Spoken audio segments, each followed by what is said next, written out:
Paz seja convosco e seja bem-vindo a mais um vídeo aqui do canal Filho do Altíssimo. Hoje nós vamos ter a aula sobre o capítulo 6 de Gênesis, que vai falar sobre a corrupção do gênero humano. Teremos temas aí interessantes, teremos a teoria dos Néfilins, que são os anjos caídos, e a sua contaminação com os seres humanos. Então vamos ver tudo isso aí, espero que você goste da aula de hoje. Vamos lendo o texto aos poucos, eu não quero ler o capítulo 6 todo de uma vez de novo, para que seja algo dinâmico e não fique monótono. Então vamos lendo aos poucos alguns versículos e tirando as exposições e as conclusões.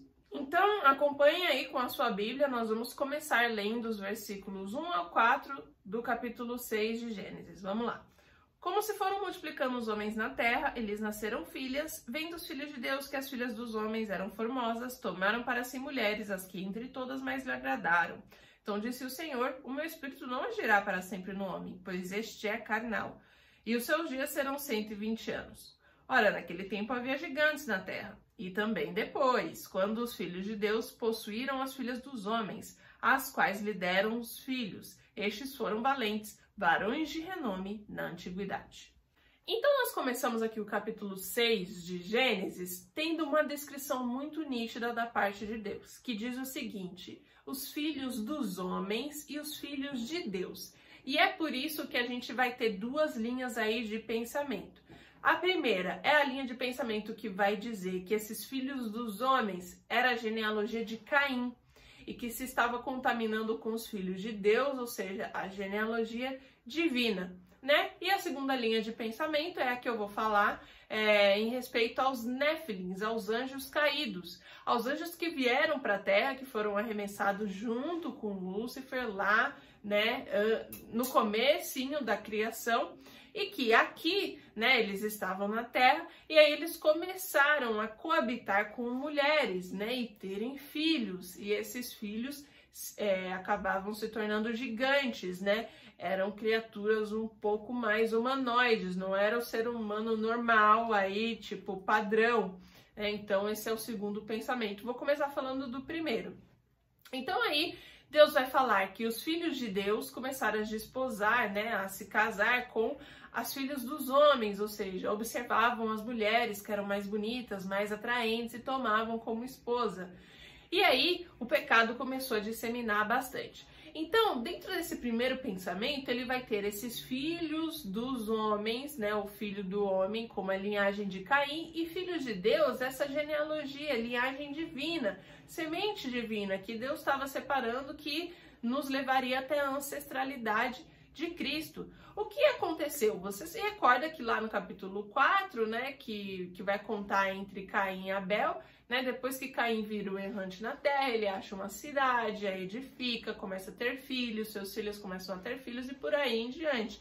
Então, claro que a descendência de Caim, juntei aí, Caim e Abel, a descendência de Caim teve uma continuidade, continuou se proliferando, continuou e possivelmente formou civilização, enfim, tomou outras regiões, né, o que acontece quando a humanidade vai crescendo. Então cresceu aquela descendência ali. Uma descendência que, como a gente viu, era muito caracterizada pelo pecado, pela iniquidade, né? Pessoas que assassinavam, pessoas que tomavam mais de uma mulher como esposa, enfim, e outros pecados. Então isso continuou a se disseminar. E aí, infelizmente, como os filhos de Deus, aqui dentro desse pensamento, seria a linhagem aí de Sete, que veio de Adão e etc., a genealogia divina, né, começou a ver essas mulheres da genealogia de Caim, essas filhas do homem, viram mulheres atraentes e se casavam com elas.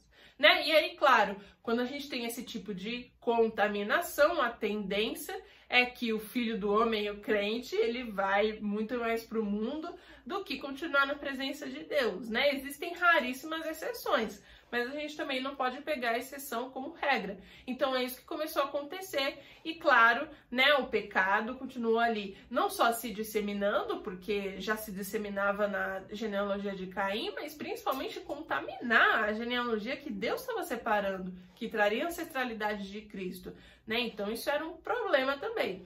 Então esse aqui é o primeiro pensamento. E aí, quando falam, né, que os filhos de Deus tomavam, né, viram as mulheres bonitas e etc., aqui também, já tirando uma primeira aplicação, é que, diferentemente de Adão e Eva, né, Eva foi criada para ser auxiliadora idônea de Adão, aqui a mulher já não estava mais servindo para esse propósito, que foi o propósito que Deus a criou. Então os homens, né, em vez de retomar esse papel e retomar os propósitos da criação de Deus, estavam simplesmente tomando as mulheres que eles achavam bonitas, que achavam atraente, né, e por aí diante. E essa aplicação a gente pode trazer para a nossa vida. Quantas vezes a gente não toma uma coisa porque é bonita, porque é agradável, porque é prazerosa. Isso nos desvia do caminho de Deus, né? E não só serve para relacionamentos, para amizades, para namoros, que às vezes, né, tem uma pessoa cristã namorando com uma pessoa que não é, né? Mas tantas outras atividades e tantas outras coisas que a gente faz, práticas que nos levam para o mal e não nos mantém ali no caminho correto. Então essa é a primeira coisa que a gente pode tirar aqui e é o primeiro pensamento. Então esse vai ser o pensamento. E aí quando Deus fala aqui no versículo 3 que o seu espírito não agirá para sempre no homem, e que teria somente 120 anos, aqui muitas pessoas interpretam que esses 120 anos seria agora a nova idade para o ser humano, então idade de expectativa de vida, né? Lembra que a gente que nós estamos falando de pessoas que viviam 800 anos, 900 anos, 600 anos, enfim, muito tempo. Então, muita gente interpreta aqui nesse versículo 3 aqui, que vai falar que, né, que Deus diminui, tem gente que acha que essa vai agora ser a nova expectativa de vida do homem, que o homem vai viver a partir daquele momento que Deus fala isso, mais ou menos uns 120 anos de idade. Mas não é isso que Deus quer dizer aqui. Na verdade, esses 120 anos é o tempo que Deus vai permitir que essa profanidade continue até que ele envie o dilúvio. E nós vamos entender também que durante esse tempo Noé estava pregando para essas pessoas. Então, né, Deus, ele se regozijou em Noé, porque viu que Noé realmente era um homem de fé, era um homem que estava continuando ali o caminho da genealogia divina, os caminhos de Deus e tudo mais. E Noé, durante esse período, pregava para essas pessoas, porém essas pessoas não estavam vindo para o lado de Deus, né? Não estavam se convertendo, não estavam mudando as suas práticas, elas continuavam no pecado. Então é isso que esses 120 anos vão querer dizer. Em seguida, aí no versículo 4, né, vai dizer que naquele tempo havia gigantes, antes e depois. Depois também, quando esses filhos de Deus passaram a possuir as mulheres, filhas dos homens, também continuaram a existir esses gigantes, que eram varões de renome aí na antiguidade, tá? Então aqui tá falando literalmente gigantes de pessoas, né, grandes, maiores, né, que não são seres humanos assim padrão como eu e você. E fato é que tanto quem acredita no primeiro pensamento, né, que aqui o que está relatando é descendência de Caim e Sete se contaminando, como quem vai acreditar na teoria dos Néfilins, que nós vamos falar em seguida, fato é que esses gigantes eles existiam antes disso começar a acontecer, dessas descendências se contaminar e depois também. Inclusive a gente vai ter o Golias lá de Davi, que é tido como um gigante desse que está comentando aqui. Então, ou seja, nos deixaria evidências de que mesmo depois até do dilúvio, esse tipo de ser humanoide, não vou falar nem de ser humano, continuaria existindo. É o que a Bíblia nos diz aqui. E aí eu já aproveito esse gancho para falar, né, da teoria dos Néfilins, e para quem acredita nessa teoria vai fazer muito mais sentido aqui esse versículo 4, né? E basicamente o que seria a teoria dos Néfilins? Quando Satanás foi arremessado à terra junto com os seus anjos, né, ou seja, né, os anjos dele vieram com ele, esses anjos caídos, né, tem o nome de Néfilins. E que aqui, quando diz filhos de Deus, estavam falando desses anjos caídos, dos Néfilins. Então, estavam falando da raça de anjo, né? No caso aqui, anjo caído, mas anjo, se contaminando e coabitando com mulheres, né? Mulheres da raça humana, né? Então, esses filhos de Deus, anjos caídos, né, possuíram aí as mulheres filhas dos homens e geraram esse tipo de ser humanoide, tá? Esse tipo de ser humano diferente. Uma pessoa grande, né, com vários metros de altura, que comia de forma diferente, enfim. Então, que foi isso que aconteceu aqui. Essas duas raças se contaminando, né, esses anjos caídos contaminando, né, o homem, a filha do homem, né, aí também da descendência de Caim, e que, claro, também faria sentido porque que a corrupção do gênero humano foi tamanha, né, porque aí a gente está falando de uma corrupção de raças, de anjos caídos com mulheres efetivamente, e se as mulheres da genealogia de Caim, sendo a genealogia de Caim já muito conhecida pelo seu pecado, pela consumação do pecado, pela iniquidade e tudo que a gente já viu, quando se tem relações ainda com os anjos caídos, né, ou seja, com os demônios aí de Satanás, aí piora muito mais, né, por isso que a corrupção foi tamanha. Vamos ver agora quais são as evidências que sustentariam aí essa teoria dos Néfilins e se vai fazer sentido para você, né? Lembrando que nenhum desses dois lados afeta o nosso plano de salvação, a redenção que Deus trouxe através de Cristo Jesus. Enfim, são apenas pensamentos que não mudam em nada a nossa fé se você acreditar mais em um ou em outro, né? Mas já que a gente está falando aqui de um estudo bíblico e que existem essas duas vertentes, então vamos aprofundar. Vamos começar aí, então, com Apocalipse capítulo 12, versículos de 7 a 9. Vamos falar o seguinte: e houve batalha no céu. Miguel e seus anjos batalharam contra o dragão, e batalhavam o dragão e os seus anjos, mas não prevaleceram, nem mais o seu lugar se achou nos céus. E foi precipitado o grande dragão, a antiga serpente, chamado Diabo e Satanás, que engana todo o mundo. Ele foi precipitado na terra, e os seus anjos foram lançados com ele. Esse capítulo 12 de Apocalipse, ele basicamente vai dizer a origem desses anjos. Então, realmente, houve uma batalha no céu, né? Quando Lúcifer tentou tomar o lugar de Deus, houve uma batalha entre ele e Miguel, né? E depois Satanás foi arremessado para a terra juntamente aos seus anjos. Então, esses são os anjos caídos, os Néfilins, os que vieram junto com Satanás aqui para a terra. Essas, né, são as pessoas, não sei se eu posso dizer pessoas porque não são seres humanos, mas esses seriam os demônios, os anjos caídos que estavam aqui. Esses que possuíram as mulheres e elas, né, começaram a ter esses filhos humanoides.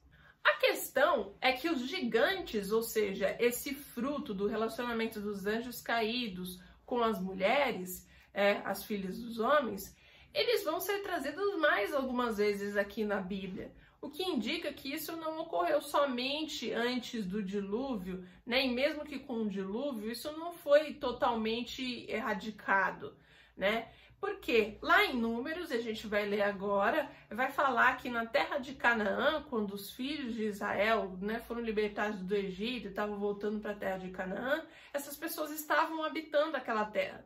E até depois, com a história, né, de Davi e Golias, que Golias era um desses gigantes. Então vamos ver, primeiro com a parte de Números. Então acompanhe comigo aí o livro de Números, capítulo 13, versículos 31 a 33. Porém, os homens que com ele subiram disseram: não poderemos subir contra aquele povo, porque é mais forte do que nós. E infamaram a terra que tinham espiado, dizendo aos filhos de Israel: a terra pelo qual passamos a espiá-la é terra que consome os seus moradores, e todo o povo que vimos nela são homens de grande estatura. Também vimos ali gigantes, filhos de Anak, descendente dos gigantes, e éramos aos nossos olhos como gafanhotos, e assim também éramos aos seus olhos. E por último, agora em 1 Samuel capítulo 17, versículo 4, vai falar efetivamente de Golias, e que vai o descrever naturalmente como gigante, olha só. Então saiu do arraial dos filisteus um homem guerreiro, cujo nome era Golias, de Gate, que tinha de altura 6 côvados e 1 palmo. Então, qual que é o ponto aqui? Quem acredita nos Néfilins, nessa teoria dos anjos caídos, vai acreditar que eles, né, estavam na terra porque foram arremessados junto com Satanás, eventualmente começaram a coabitar com mulheres, né, da raça humana, com isso passou a existir esses gigantes. Isso aconteceu aqui pré-dilúvio, né, e contaminou realmente muito a raça humana, que não só isso já ocorreu em uma descendência que já era caída, já era consumida pelo pecado, inclusive faria até sentido, né, que os anjos caídos coabitassem com essas mulheres que já viria dessa descendência caída, uma descendente até considerada já da serpente, que é a de Caim. Então, com isso, houve grande corrupção. Aconteceu o dilúvio. Depois do dilúvio, como que fica então essa explicação, né, desses gigantes que continuaram acontecendo mesmo depois do dilúvio? A gente vai ver um pouco mais para frente, né, depois do dilúvio, que um dos filhos de Noé, né, ele vai ter um pouco desse caráter de Caim, né? E é um dos filhos que ele vai amaldiçoar, e através desse filho, da descendência desse filho, também vai nascer um povo, que é um povo mais inclinado ao pecado. Esse povo vai ser inimigo, inclusive, aí do povo de Deus, da genealogia divina, e por aí em diante na história da Bíblia. Então, basicamente, né, quem acredita nessa parte dos Néfilins acredita nisso, né? Depois aí do dilúvio, então, a explicação para que esses gigantes continuassem existindo é porque, de fato, um dos filhos de Noé, ele vai ter esse caráter caiminita, né? E ele vai continuar, basicamente, essa descendência aí da serpente que aqui Deus estava exterminando, mas que continuaria aí através de outros homens de Deus, homens de fé, infelizmente, entre um dos seus filhos. Então, tendo entendido aí essa teoria, e de novo, não importa se você acredita em uma coisa ou em outra, né? Não muda em nada a nossa salvação e o plano de redenção de Deus. Agora a gente vai continuar aqui até o final dessa primeira parte do capítulo 6 de Gênesis. Então, paramos no versículo 4, do versículo 5 em diante vai dizer o seguinte: Viu o Senhor que a maldade do homem se havia multiplicado na terra e que era continuamente mal todo o desígnio do seu coração. Então se arrependeu o Senhor de ter feito o homem na terra, e isso lhe pesou no coração. Disse o Senhor: farei desaparecer da face da terra o homem que criei, o homem e o animal, os répteis e as aves do céu, porque me arrependo de os haver feito. Porém Noé achou graça diante do Senhor. Eis a história de Noé. Noé era um homem justo e íntegro entre os seus contemporâneos. Noé andava com Deus. Noé gerou 3 filhos, Sem, Cã e Jafé. Então vai falar a partir do capítulo 5 que a maldade estava se multiplicando muito na terra. E isso estava acontecendo, seja porque aí os pensamentos que você acredita, ou no primeiro, né, que a descendência de Caim estava se unindo com a descendência de Sete e contaminando aquela semente divina que Deus tinha separado, ou se é porque você é mais propenso a acreditar que era a humanidade como um todo, se unindo aí a esses anjos caídos. Fato é, e que se qualquer um desses forem verdades ou um ou outro, estava se multiplicando muito o pecado na terra, a violência e a maldade. E aí vai nos levar no versículo seguinte a algo muito importante, que vai dizer que Deus se arrependeu e isso lhe pesou o coração. É aí que Deus vai decidir trazer o dilúvio e vai salvar somente Noé, que era o único justo ali. Esse se arrependeu de Deus, é importante a gente discorrer um pouco, porque se nós não soubermos interpretar, a gente vai questionar ou a onisciência de Deus ou a bondade de Deus. A onisciência de Deus, começando por ela, pelo seguinte: se Deus é soberano, é onisciente, onipresente, criou tudo, fez tudo, como que ele se arrepende? Como que é possível essa coisa de arrependimento? E a crueldade, né, ou a bondade de Deus, e aí eu levo para a crueldade, você pode se questionar da bondade de Deus por esse se arrependeu, pensando o seguinte: nossa, Deus vai punir todo mundo, a natureza, os animais, os homens, né, agora vai matar todo mundo, né, e vai salvar só Noé, né, que coisa, como que fica isso aí, né, que Deus cruel, né, que agora vai destruir todo mundo. Então a gente pode aí debater esses dois assuntos. Vou começar falando da onisciência de Deus por causa desse arrependeu. Primeiro de tudo, né, a Bíblia, as Escrituras, elas foram escritas por pessoas inspiradas por Deus. Foi escrita em hebraico. Então, primeiro de tudo, foi escrita num idioma humano e segundo, esse idioma era o hebraico. Então, a Bíblia, ela foi escrita no hebraico com a cultura da época, claro, né, condizente à cultura da época, condizente a toda a estrutura linguística, expressões, idiomas da época, e, sobretudo, ela ainda é traduzida e até hoje, e, enfim, né, reescrita na medida do possível, mas fato é que ela é traduzida até hoje e ela é tida de uma maneira que nós possamos entender.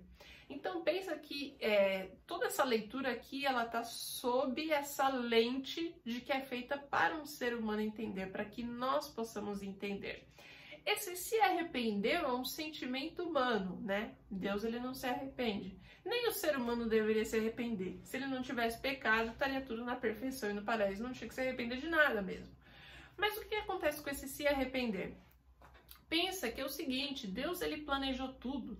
Desde que houve a queda do homem, Deus, ele já fez o plano perfeito em que haveria de vir o seu filho, que seria nosso redentor, né, que nos compraria agora com o seu sangue e que teria até a segunda volta, que a gente, né, tá falando de Apocalipse, da batalha do Armagedon, quando o Senhor Jesus Cristo volta em glória, né, e destruir o anticristo lá no Monte das Oliveiras, julgar toda a terra e instaurar o reino milenar. Então, desde que Adão e Eva caiu e comeu o fruto, né, Deus já havia planejado tudo isso, Deus planejou todo esse resgate. Logo, Deus já sabe, já soube e tem sabido de tudo o tempo todo. Mas essa história, ela precisa ser contada de poucas partes, até porque a gente não é Deus para ter essa consciência e entender tudo. Então, para nós que somos leitores, a gente precisa ter essa ideia de que as coisas, os acontecimentos, eles foram sucedendo e que em cada acontecimento é possível a gente entender um sentimento daquilo. Então, poxa, se a humanidade estava se corrompendo, Deus, ele se entristeceu, se arrependeu. Por mais que é um sentimento humano, é uma forma da gente entender um pouco, né, essas passagens, né, esses acontecimentos. Né? Não muda o plano que Deus fez. Deus já sabia de tudo, mas ali, naquele determinado momento, ele decidiu nos contar que ele se arrependeu para que a gente pudesse ter um entendimento de qual foi o sentimento de Deus, né? Apesar de que ele sempre já soube de tudo, mas que naquele momento houve um sentimento X, até para que nós, como seres humanos, pudéssemos nos identificar com isso, porque a gente sabe o que é se arrepender de uma coisa, entendeu? Mas tudo já estava planejado. Por que tudo já estava planejado? Porque, ora, né, Deus traria o seu filho, nos compraria de volta, enfim, e teria ali todo o seu plano até a sua segunda vinda, que a gente ainda está esperando, onde os mortos vão ressuscitar, onde os que estão, né, vivos se unirão a ele, e enfim, e a noiva se unirá com o noivo, né, a igreja e Cristo, né, já está tudo planejado. Mas aqui a gente precisa entender a forma como Deus se sentiu, né, para que seja algo mais conectável, né, não sei se essa palavra existe conosco, os seres humanos. Veja que Deus, ele tem que se demonstrar conosco de distintas formas, seja nessa expressão aqui que se usou de se arrependeu, seja na sua própria existência, porque Deus, ele tem que ser o rei do cosmos, do universo, que cria tudo e que destrói tudo, mas ele também tem que ser aquele que te abraça, aquele que está íntimo de você, que está dentro de você, que é o seu pai, que ele vai ficar triste se você se desviar do caminho, né? Se você fizer algo que não é aquilo que ele ensinou, e que ele também vai se alegrar de você todas as vezes que você decide fazer aquilo que é certo e ser obediente. Então, Deus, ele precisa agir dessa forma, e é por isso que existe, inclusive, o Espírito Santo, que é o formato de Deus dentro de nós, justamente para que isso seja possível. Então, entenda aqui essa passagem de se arrepender dessa forma. E falando de questionar a bondade de Deus, ou seja, né, nossa, Deus vai destruir tudo que existe, né, que coisa, vai salvar só Noé. Recorda que a gente falou aqui no começo desse vídeo que os 120 anos que Deus falou que o homem teria era o tempo até ele trazer o dilúvio. Então, durante esse tempo, Noé ficou pregando para esse povo, né? Então, pregando a palavra, anunciando a verdade. E o povo não quis se converter. Então é diferente, né? Deus, ele não tem nenhuma natureza cruel. Todo o mal e toda a natureza do mal vem do diabo, de Lúcifer, não de Deus. Então Deus, ele deu oportunidade, como ele dá até hoje, das pessoas conhecerem a verdade, se arrependerem e seguirem a Cristo. Mas não foi isso, né, que esse povo, que essa descendência de Caim, e que também, né, os da semente divina que estavam se contaminando ali e logo se tornando somente pecadores, eles não quiseram fazer, né? Logo, o juízo de Deus, ele não é cruel, muito pelo contrário, ele é justo, porque ele deu oportunidade, assim como é tido até hoje.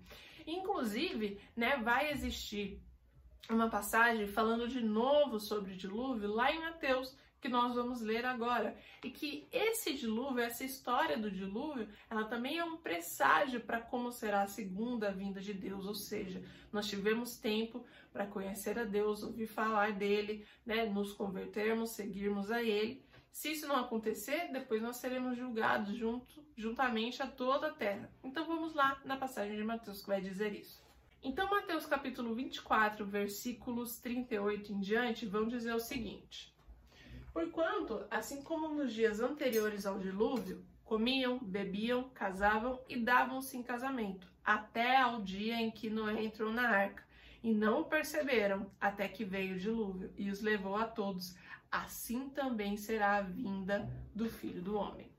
De novo o dilúvio, expressando inclusive essa passagem pré-apocalíptica de que vai ser assim como a vinda do Filho do Homem, né? Ou seja, a volta de Jesus Cristo. Aqueles que não quiseram se converter, né? Aqui eles foram levados por água, né? E quando o Senhor voltar, vai ser diferente. Eles serão levados por chama, né? Haverá julgamento, né? E haverá perdição eterna para eles, né? Então, é daí que a gente consegue entender também melhor o contexto do dilúvio, mas entendendo que foi dada a oportunidade para essas pessoas, assim como é dada até hoje, né, no tempo dos gentios que nós estamos vivendo.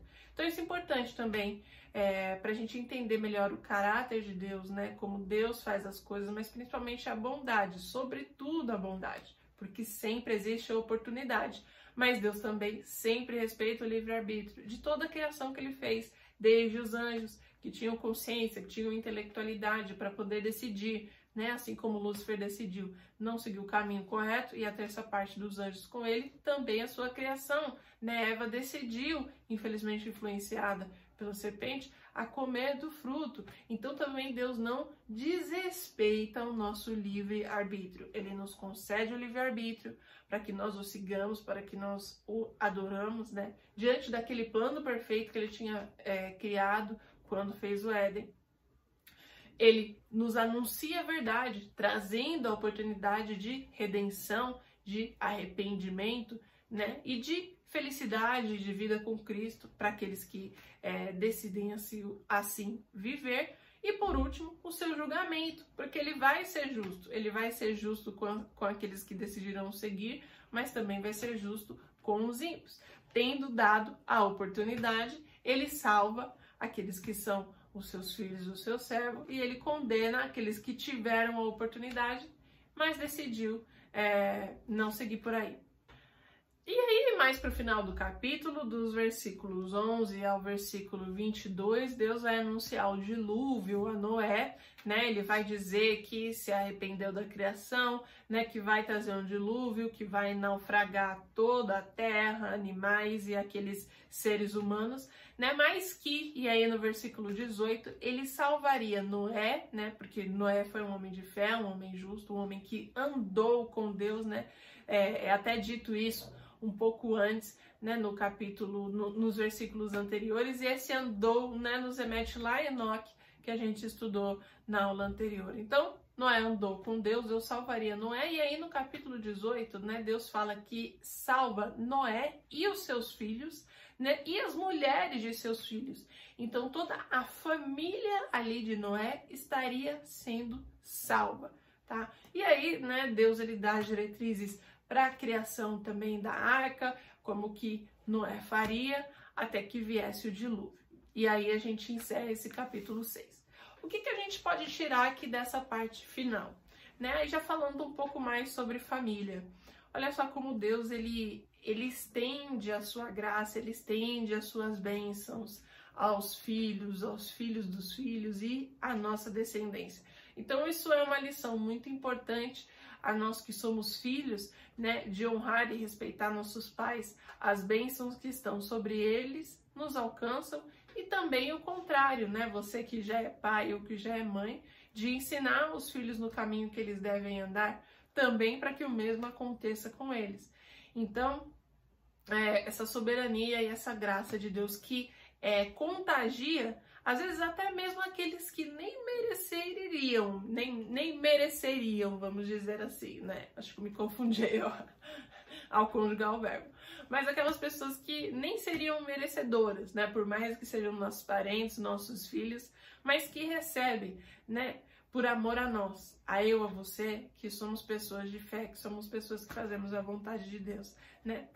Essa graça acompanha e contamina os outros ao nosso redor, a nossa descendência, a nossa genealogia, tá certo? Apesar disso, a gente vai ver, né, já dando um spoiler, que vai ter um desses aí, dentre os filhos de Noé, que vai ter um caráter aí de Caim, que infelizmente vai seguir um outro caminho. Mas isso vai ficar mais para adiante, é claro, para as próximas aulas. Então, espero que você tenha gostado desse conteúdo aqui. Compartilha com alguém, né? Contagie também as pessoas aí para aprenderem a palavra, né? Quantas coisas a gente conhece sobre o caráter de Deus, quantas mentiras, quantas falsas exortações a gente consegue simplesmente invalidar, só sabendo um pouco, né, da palavra. Eu nem sei muito, né, mas o pouquíssimo que eu sei, que é bem pouco, eu compartilho aqui com você e eu tenho certeza que já está fazendo a diferença. Certo? Então deixa o like aí no vídeo, compartilhe com alguém para começar esse estudo da Bíblia com você e eu te vejo no próximo.